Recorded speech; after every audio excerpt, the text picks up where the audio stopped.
جب آپ صلی اللہ علیہ وسلم نے مدینے کی ہجرت کی تو آپ اللہ کے دین کو پورے عرب میں پھیلانے لگے، اور اللہ کے کرم سے دن بدن رسول اللہ صلی اللہ علیہ وسلم کے اخلاق دیکھ کر لوگ مسلمان ہونے لگے۔ لیکن کچھ لوگ ایسے تھے جہاں مسلمانوں پہ ظلم ابھی تک قائم تھا، اور ان علاقوں میں سے خیبر ایک ایسا قلعہ تھا جس میں مشرک کفار فخر کیا کرتے تھے۔ بس اللہ کے رسول نے خیبر والوں کے اصلاح کے لیے مدینے والوں کو کہا کہ چلو مل کر خیبر والوں کی اصلاح کرتے ہیں۔ اس وقت لوگ یہ سمجھتے تھے کہ ہمیشہ رسول اللہ ہر جگہ علی کو بھیجتے ہیں، اگر ہمیں بھی موقع ملے تو ہم بھی اپنی بہادری دکھائیں اور اپنی طاقت سے دنیا کو حیران کرتے۔ تبھی اللہ کے رسول نے فرمایا کہ اللہ کی مرضی ہے کہ خیبر کی طرف علی کے بغیر جایا جائے۔ لوگ حیران ہونے لگے کہ خیبر کا اتنا بڑا قلعہ اور وہاں مرحب جو ہزاروں لوگوں سے لڑتا ہے، جس کی بہادری کے قصے پورے جگہ میں چلتے ہیں، وہاں علی کے بغیر کیسے جائے؟ جب اللہ کے رسول نے فرمایا ہر ایک شخص جو اپنے آپ کو بہادر سمجھتا ہے وہ جائے اور یہ سوچ لے کہ کسی کو مال غنیمت نہیں ملے گا۔ بس اللہ کے رسول 1565 اصحاب کے ساتھ خیبر کی طرف روانہ ہوئے، جن میں 200 سوار اور باقی سب پیدل تھے۔ خیبر مدینے سے 171 دور شمال کی طرف واقع ہے، اور تقریباً راستے طے کرنے کے بعد اس راستے سے آئے جو شام سے لے کر خیبر کی طرف آتا ہے۔ آپ جب خیبر کے قریب پہنچے تو کچھ منافقین نے آپ کے آنے کی خبر پہلے سے ہی پہنچائی تھی۔ خیبر والے اپنے قلعے پہ کھڑے ہو کر زور زور سے ہنسنے لگے اور یہ کہنے لگے کہ اے محمد، یہ مٹھی بھر لوگ جو آپ لے کے آئے یہ قلعے فتح کرنے کے لیے آئے۔ زور زور سے ہنس رہے تھے اور یہ کہہ رہے تھے آپ مرحب کی تلوار سے ناواقف ہے کیا؟ آپ حارث کی تلوار سے ناواقف ہے کیا؟ جاؤ نہیں تو سب مارے جاؤ گے۔ اللہ کے رسول نے نظر اٹھایا اور فرمانے لگے اے اپنی جھوٹی طاقت پہ غرور کرنے والے، سن لے، یوں یہ تیرا قلعہ 40 دن میں فتح کریں گے۔ بس وہاں وہ مشرک ہنسنے لگے اور یہاں مسلمان ڈرنے لگے کہ اتنے ہزاروں لوگ سے جن کے پاس نیزے تلوار بھالے ہوئے ہیں، اور ہمارے پاس تو سوائے ان چھوٹے تلواروں کے سوا کچھ نہیں ہے۔ لیکن پھر بھی رسول اللہ کے زبان پر یقین رکھتے ہوئے وہ خیبر سے تھوڑے ہی دور خیام لگائے۔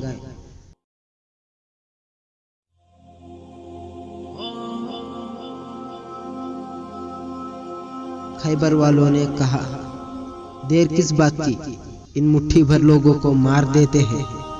مرحب نے کہا ٹھہرو، ان کا نبی کہتا ہے کہ یہ 40 دن میں ہمارا قلعہ فتح کرے گا، دیکھتے ہیں 40 دن میں کیا ہوتا ہے۔ اگر 40 دن بعد یہ قلعہ فاتح نہیں ہوا تو ہم کہیں گے کہ ان کا نبی بھی جھوٹا، ان کا دین بھی جھوٹا۔ بس روز مختلف عذاب علم اٹھاتے قلعے کی طرف جاتے تھے۔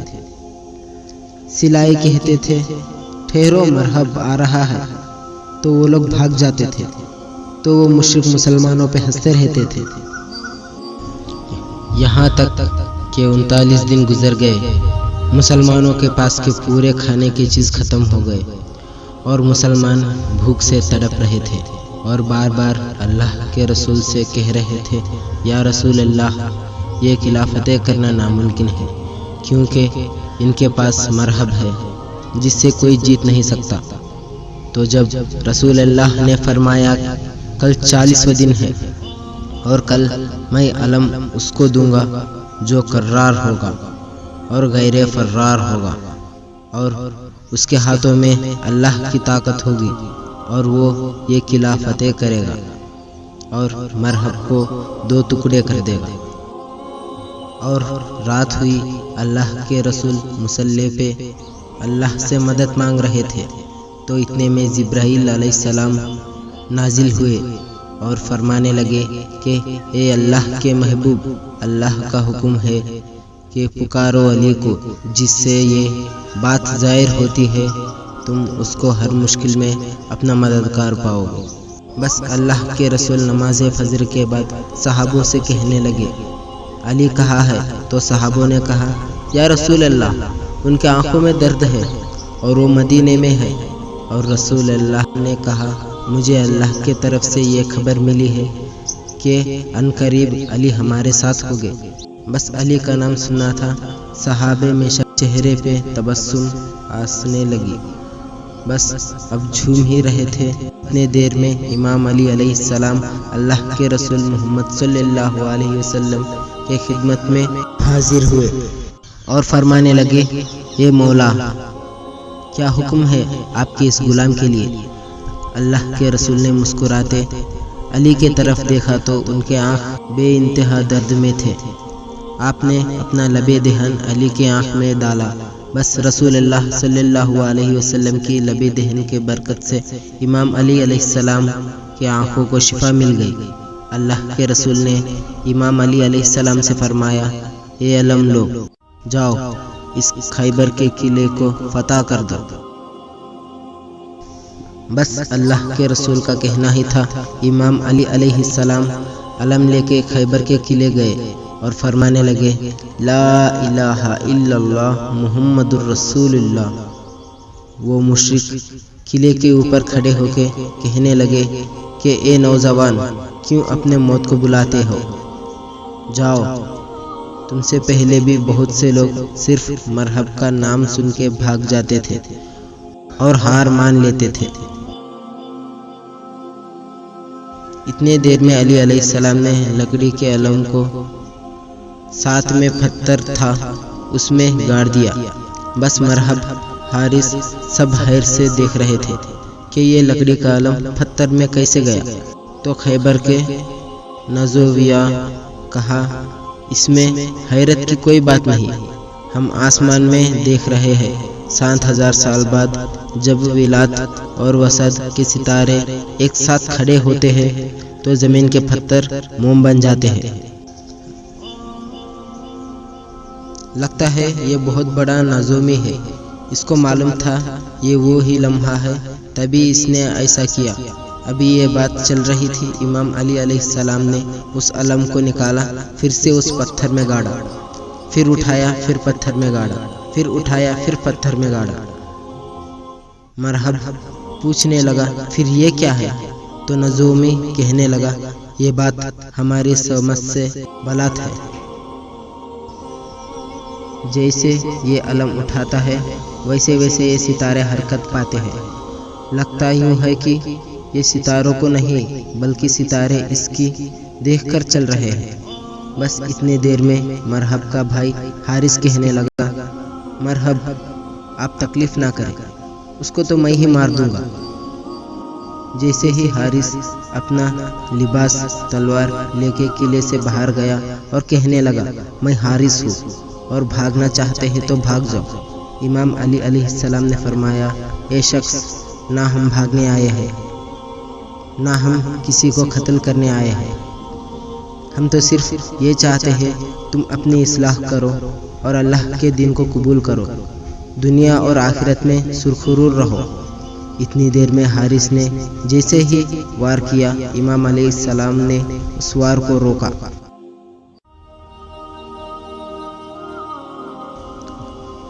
اور ایک ہی وار میں حارث کو فنار کر دیا۔ مسلمان اللہ اکبر اللہ اکبر کہنے لگے اور ان مشرک ڈرنے لگے۔ یہ منظر جب مرحب نے دیکھا اور اس کو بہت غصہ آیا اور کہنے لگا، میری تلوار لاؤ، اس مسلمانوں کی موت میرے ہاتھوں لکھی ہے۔ بس تلوار لے کے خیبر کے قلعے باہر آیا اور جھوم جھوم کے کہنے لگا، زمین خیبر کو معلوم ہونا چاہیے کہ آج اس کے سینے پہ مرحب آیا ہے، کبھی نہ مرنے والا۔ میری ماں نے میرا نام مرحب رکھا، جس سے موت بھی ڈرتی ہے۔ اس بات سے مشرک شور مچانے لگے اور خوش ہونے لگے، اور امام علی علیہ السلام نے فرمایا زمین خیبر کو معلوم ہونا چاہیے کہ میری ماں نے میرا نام حیدر رکھا۔ حیدر وہ شیر ہے جو سانپ کو چیر دے۔ یہ سن کے مرحب سوچنے لگا، میری ماں جو ہمارے قلعوں کی سب سے بڑی نازومی تھی، وہ کہتی تھی مجھے جو انسان مارے گا اس کا نام حیدر ہوگا، سب سے لڑنا، لیکن جس کا نام حیدر ہوگا اس سے نہ لڑنا۔ یہ سوچ ہی رہا تھا کہ قلعے سے آوازیں آنے لگی، مرحب اسے مار دو، مرحب اسے مار دو۔ تو مرحب نے اپنی تلوار کو نیام سے نکالا اور امام علی نے فرمایا ہم یہاں لڑنے نہیں آئے بلکہ تمہاری اصلاح کرنے کے لیے آئے ہیں۔ مرحب نے کہا ڈرتے ہو؟ اگر مرد ہو تو لڑو، اور وار کرنا شروع کر دیا۔ پہلی بار وار کیا تو امام علی علیہ السلام نے روک لیا، اور دوسری وار کیا تو امام علی علیہ السلام نے روک لیا، اور تیسری وار کو بھی امام علی علیہ السلام نے روک لیا،